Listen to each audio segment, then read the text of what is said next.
Hey yo, and what is up, gang? Thank you for checking out Sledgehammer TV tonight. It is Friday, January the 26th, 2018, and we are just 2 days away from the 2018 Royal Rumble match. Who do you think I'm gonna pull for in this one? We are here to talk about all of that on your Royal Rumble preview and prediction show right here and right now on the newest, fastest rising podcast in all of YouTube, baby. And we are talking about the Sledgehammer Wrestling Show. So let's do it. The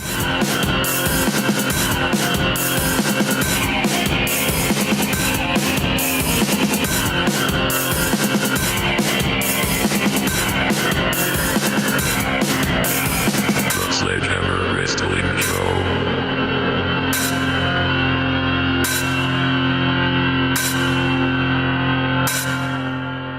Alright, wrestling fans, let's get ready to rumble! Thank you so much for checking us out tonight. My name is Nick Nightmare. Along with me is my trusty companion and my loyal tag team partner, the World Heavyweight Champion of Microphones, Blue the Snowball, and we are here to talk about my favorite pay-per-view of the year, the Royal Rumble. But what is there to really be excited about this year?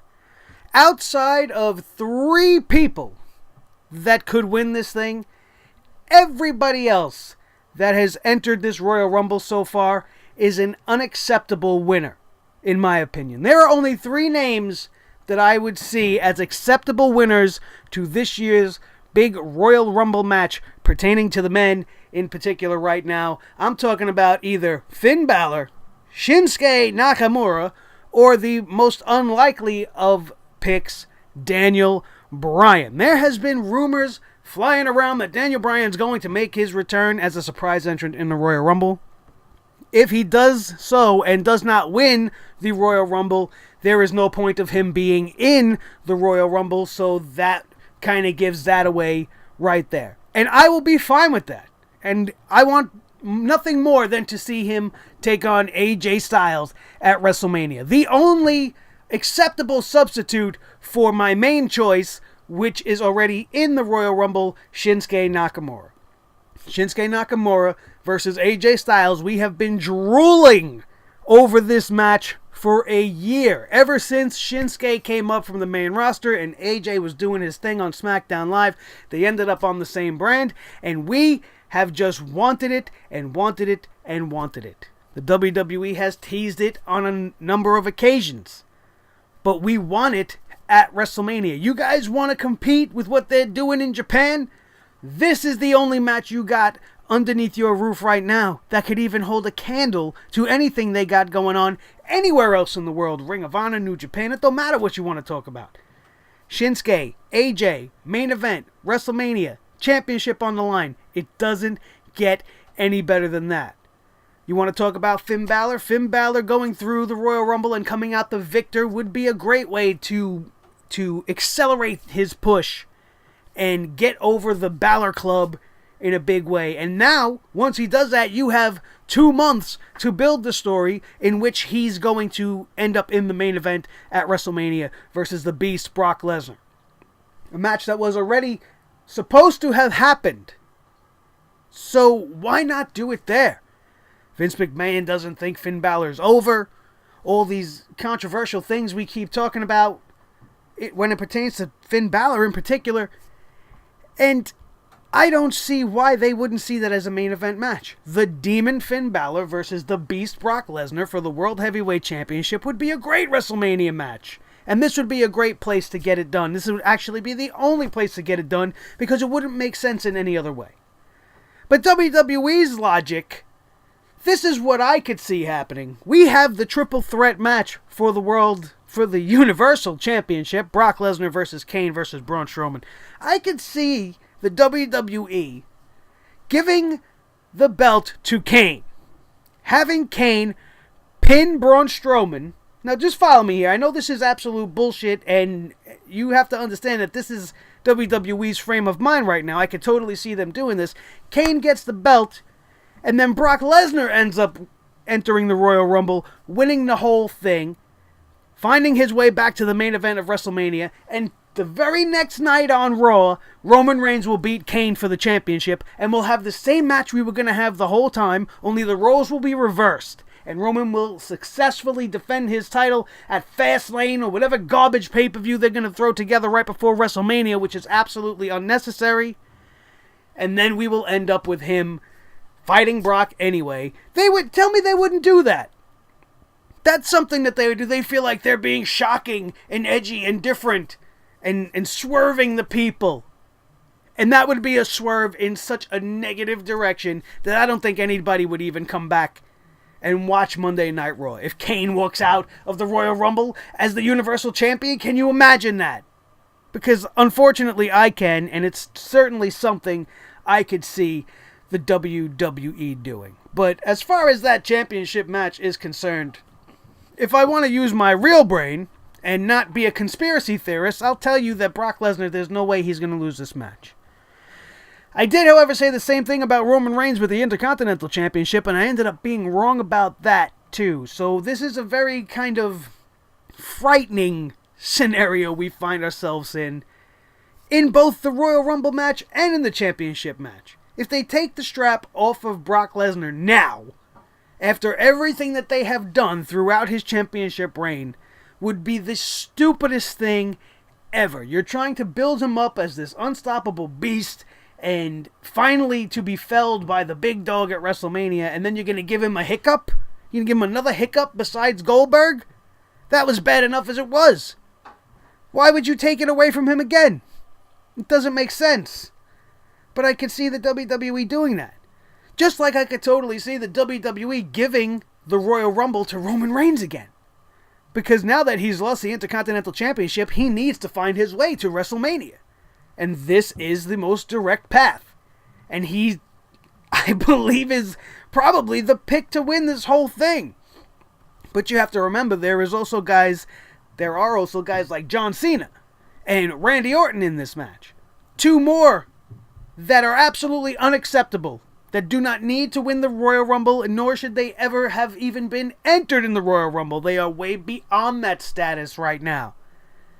And they're going to take away that spot. A spot that's meant to launch somebody who is going to be the future of the company for the next calendar year, at the very least. Winning the title at WrestleMania and being the face of the company henceforth. That is the purpose of the Royal Rumble. But no, we're going to have somebody like Cena in there and probably win it so that he can go and challenge AJ Styles at WrestleMania. Not a bad match to have, but we've seen it already. So who cares? It's not special anymore. These other matches we're talking about are once in a lifetime. They haven't happened yet on WWE TV. Why would you give it to Cena again? Why would you give it to Randy Orton? Randy Orton has been doing nothing. What even gives him the right to consider being in the Royal Rumble? I don't understand it. That's like guys like Ty Dillinger. Ty Dillinger's been doing nothing. Absolutely nothing. And I love Ty Dillinger. He's the perfect 10, right? But he's done nothing on SmackDown Live. What makes you think I'm going to believe for 1 minute you stand a chance in the Royal Rumble when you got guys like Reigns and Orton and Cena in there? It's not going to happen. It's not going to happen for a guy like you. It's not going to happen for a Chad Gable. It's not going to happen for anybody else they throw in there. Who? Seth Rollins? He's not winning the Royal Rumble. Who else is there? There's Shinsuke Nakamura. He's a logical choice. He's got the end result in which we all want to see. He's going to make you money, the most money out of everybody, maybe outside of Daniel Bryan's return. And that's it. Shinsuke Nakamura is going to win the Royal Rumble. If they do the right thing. If they do the wrong thing, it's going to be Reigns or Cena. And I don't want to see that. I don't think you guys want to see that either. Championship match we already talked about. Brock Lesnar most likely is going to come out with the win in this scenario. I can't see them really doing anything other than that. We have the WWE Championship on the other brand. AJ Styles, the World Heavyweight Champion, in a 2-on-1 handicap match against Kevin Owens and Sami Zayn. And again, much like the Brock Lesnar scenario, why would they take it away from AJ Styles now? He has been the best champion they have had. We've all had to stomach the Jinder Mahal reign, and now AJ has firmly had the title planted on his shoulder for the last couple of months, and they have featured him terribly. He's done a lot of losing, he's eaten a lot of pinfalls, and Kevin Owens and Sami Zayn seemingly keep getting underneath his skin and have his number. The problem with this heavyweight championship match is not in the combatants, it's not in the 2-on-1 handicap situation. The problem is with the underlying backstory, which is Shane McMahon and Daniel Bryan's struggle for power on SmackDown Live. Now tell me, what is the point of all of that? Even if Daniel Bryan enters the Royal Rumble, what would that have to do with Shane McMahon? So all this turmoil and all this tension between the two of them has been going nowhere. It's seemingly going nowhere. We don't know where it's going to end up, and it's done nothing but take center stage on SmackDown Live, even if in its most smallest moments, and has been overshadowing the heavyweight championship storyline that's going on over there.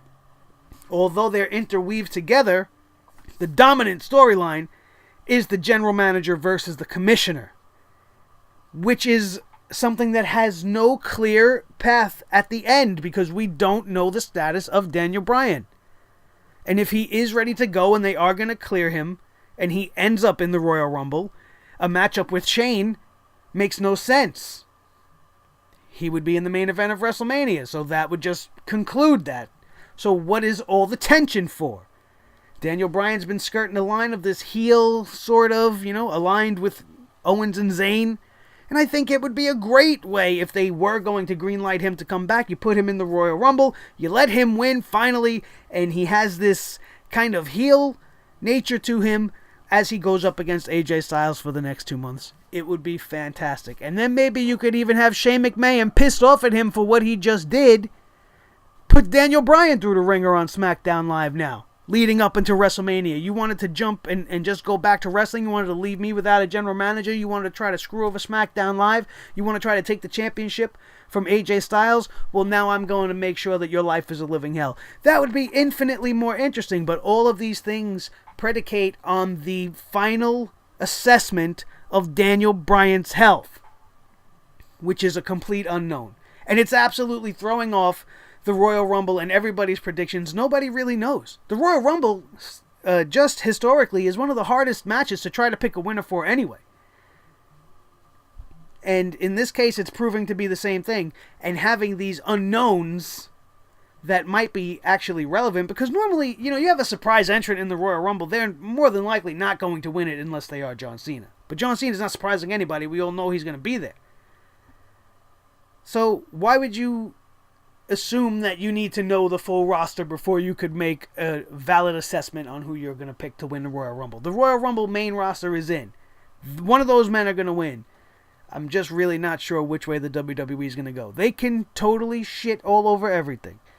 So this is one of the most terrifying lead-ups to the Royal Rumble that I've ever experienced. As much as I love the Royal Rumble as a pay-per-view, I'm so scared of when it's over and I have to sit here and tell you what happened that I just might lose my mind, which has been known to happen on this channel many, many times. The Raw Tag Team Championship match is Seth Rollins and Jason Jordan. You got versus The Bar once again. I totally predict The Bar winning the championships back here, and it's going to further along this somewhat breakup that is very, very obviously coming. And it can't come fast enough. I wish it would have already happened, but here we are. They're the tag team champions. They're going to lose. It's going to be Jason Jordan's fault. Seth Rollins will probably confront him on it, and Jason Jordan, hopefully at the Royal Rumble, turns on Seth Rollins, gets this whole shit over with. Everybody wants to boo him anyway. Let's do it. Let's do it. Let's pull that trigger and get it done. I see it happening this Sunday, and if it doesn't, I will be greatly, greatly disappointed. The SmackDown Tag Team Championships as well in a 2 out of 3 falls match. I'm very much looking forward to this one. The Usos, the Tag Team Champions of 2017, going up against Chad Gable and Shelton Benjamin. This is, like I said, a team that has finally kind of come together. They have made a heel turn, and they have made a turn for the better. They have been absolutely fantastic the last 3 weeks. They have been arrogant. They have been very, very entitled, and they're angry about being screwed out of the championships even though they pinned the wrong guy. They're very bitter about the use of instant replay in that angle. They have been doing everything right, and this match with the best tag team on the planet right now is going to be fantastic. 2 out of 3 falls. If they don't give them enough time, this match will suck balls. If we get 3 pinfalls within like 7 minutes, that doesn't count. 2 out of 3 falls needs some meat.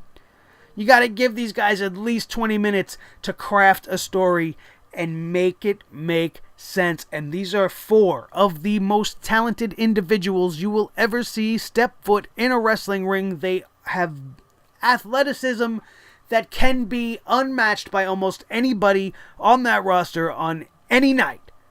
These guys can steal the show, and this is the match of all of the matches on this night that has the potential to totally blow us away, and I expect that. I am totally looking forward to it, and I expect that the Usos will lose this match. I do not want them to. I want them to retain, but I believe that the time has come to change things up just a little bit, and Gable and Benjamin just might walk out your new SmackDown Live Tag Team Champions. We have 3 more matches on this card, and they are both listed as, they are all 3 listed as kickoff matches. The first one really kind of gets my goat listed here, and it's Bobby Roode's United States Championship Open Challenge. Now, I knew that we were in trouble with some of these matches when I saw the start time for the kickoff show is 5 p.m. And I don't understand why they need a 2-hour pre-show for the big 4 events. WrestleMania, yes, I get it. It's supposed to feel that way. But why are we giving the Royal Rumble a 2-hour pre-show? So that you could feature people that if you don't want them on the show, just don't put them on the show. Why not just have him in the Royal Rumble and let that be it? Why does he have to come out and have an open challenge? And putting the United States Championship on the kickoff show, you think that's helping? You think that's helping make Bobby Roode in his reign as the United States Champion, his first reign, look important? He's being moved to the kickoff show where the cruiserweights reside? This happened to the Tag Team Championship as well at WrestleMania. I wasn't happy about that as either. This is a travesty. This shouldn't even be happening at all. If you weren't going to give him a match and have it on the main show, then just leave Bobby Roode as an entrant in the Royal Rumble. He's a United States Champion. Why can't he be in the Royal Rumble? The Intercontinental Champion's going to be in the Royal Rumble. And that could be the end of it. We don't have to see him twice in one night. We don't have to embarrass him by putting him on the pre-show, where we're going to have Luke Gallows and Carl Anderson versus The Revival. The Revival that was just buried about 6 feet deep by D-Generation X and a bunch of rehab rejects. I love my nostalgia. I love my New Age Outlaws. I love my DX. My DX. My New Age Outlaws. My Razor Ramon. They live in here. They're on the network. Those guys were not those guys. And you sacrifice the team like the Revival, when they should have come out and decimated everybody. Made it controversial, made it something to talk about, not make it their funeral before you even get a chance to kickstart this team. And you are essentially doing the very same thing you've done to every single tag team that has come up from the Ascension to Breezango. It's immediately impactful, and then you fizzle it away because the tag team division means nothing. And what are we going to have? The Club beat the Revival? For what? For what reason is this match happening? Why are these 4 men not in the Royal Rumble?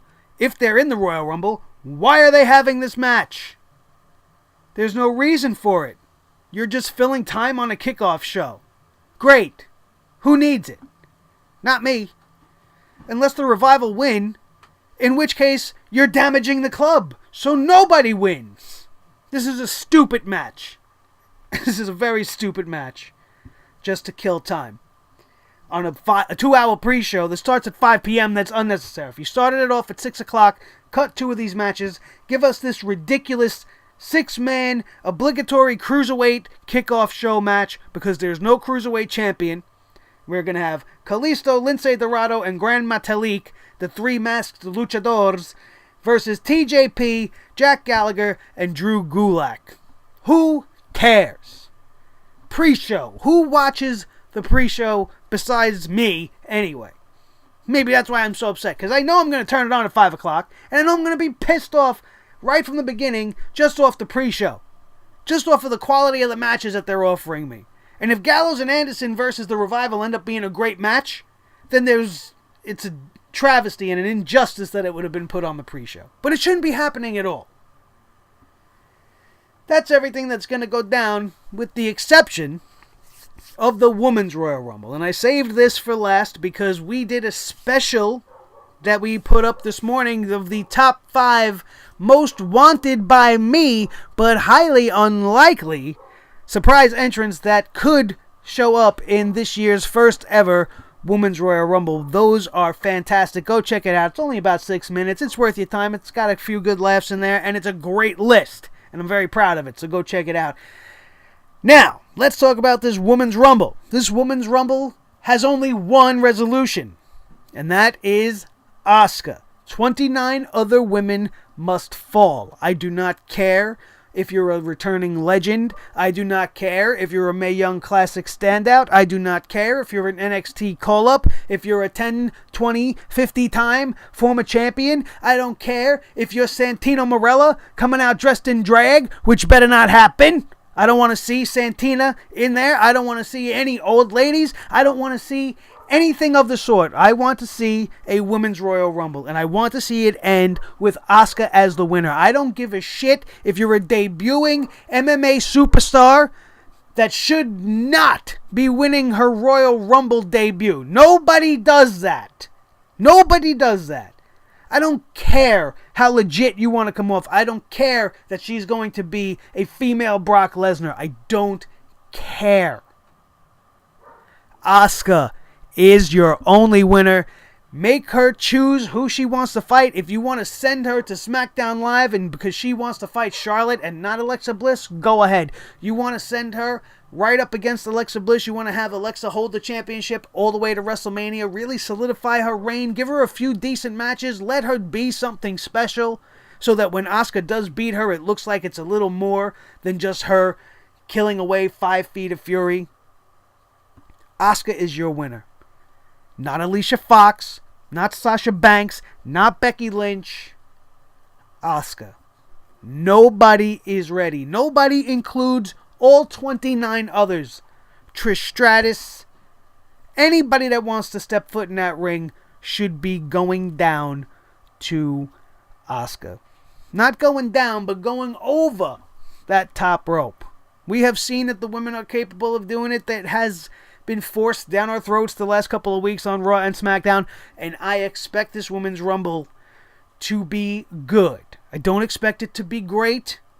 I'm going to probably pop for the certain returns that we will have. If Kelly ends up in this thing, I'm going to need a bucket to throw up, and we're going to have to watch her flop around the ring like her Muppet-looking self.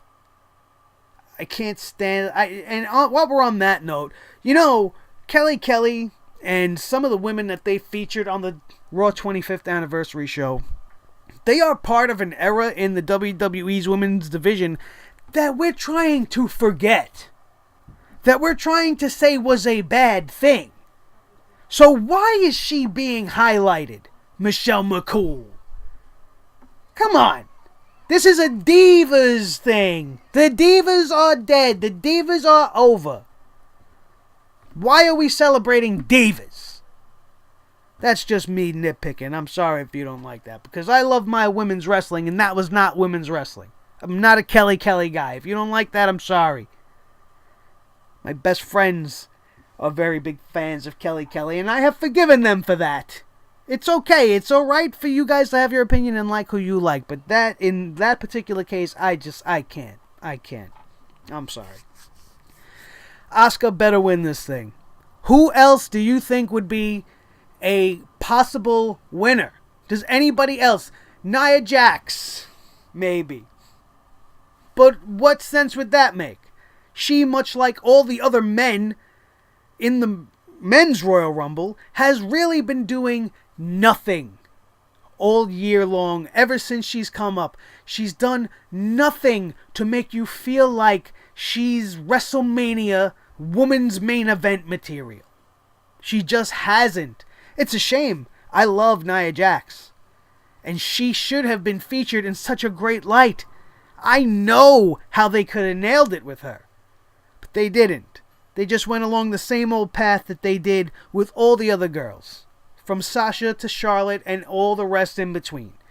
They all come up, it's big, hop-a-hoo, hey, look at me, right? I'm awesome, I win my first match, I look dominant, I look great, and then next thing you know, I'm losing to Sasha Banks because things. You know what I mean? It's just, that's WWE booking. That's how they do things. Nia Jax, as of right now, should be an undefeated, unstoppable monster, just like they have in Asuka, and the two of them are going to clash at the Royal Rumble. Getting eliminated from the Royal Rumble is not technically a loss, so they can get around that whole thing. They will both remain undefeated. It would have been magical. But they didn't do that. You know what else is pretty magical? My surprise entrance special, and the whole story I had for Nia Jax as it pertains to my surprise entrance. So I'm telling you guys, check it out. It will be worth it. That is it, man. That's everything they got coming at you on Sunday. They're going to wrap it up in a nice 6-hour-long bow. And they're going to wrap it around your neck and strangle you with some wrestling all night long. Hopefully it's good. Hopefully the winners and losers make sense. And the road to WrestleMania will begin on a positive note. Because I'm tired. I'm tired of them making me so mad. I don't want to be the negative guy. I don't want to be like that. You can see the difference in me when I go back and watch my Mixed Match Challenge reviews. When I'm happy about watching wrestling, my shows come off so much better. When I'm angry, I get flustered and I get all losing of my thoughts and things like that. And I get all jumbled up in my words like I'm doing right now, trying to explain to you how I get all jumbled up in my words. You understand what I'm saying? That's going to do it. That is your official Royal Rumble preview and prediction show right here on the Sledgehammer Wrestling Show, only on Sledgehammer TV. Don't forget to like this video, smash that thumbs up, throw it over the top rope, super kick it, punch it, do whatever you got to do to it, just light it up. Let's try to get this one to 50 likes. That'll be awesome. Don't forget, if you are not already a member of the family, to subscribe right now. If you are still here, you enjoyed the show, which means you will enjoy everything else on the channel. Hit that subscribe button, ring the notification bell so that you will be notified each and every time a video just like this one drops. It'll go off in your pocket, on your TV, on your laptop, wherever you watch me. You will know as soon as there's something new to watch. All you got to do is ring that bell. That's all you got to do, baby. So don't forget to do that. Check out our sponsors in the link in the description down below. Clutch Chairs. Follow me on Twitter at Nick Nightmare. Check us out on Facebook at the Facebook fan page, facebook.com/The Sledgehammer Wrestling Show, all one word. It's kind of hard to see down there, so I read it out for you. And as always, share this video with all your wrestling buddies. Let them know that the Sledgehammer Wrestling Show is taking over and they're missing out on some of the best wrestling content on YouTube today. My name is Nick Nightmare. This is Blue the Snowball Microphone. Don't forget to check everything else out on the channel. We got the NXT preview and predictions coming up. Also, the reviews will be here Saturday night for NXT, Sunday night for the Royal Rumble. I'm kind of excited, I guess, but mostly afraid. And I'll see you guys on the flip side. Thank you so much. This has been the Sledgehammer Wrestling Show right here on Sledgehammer TV, only on YouTube.com. See you tomorrow.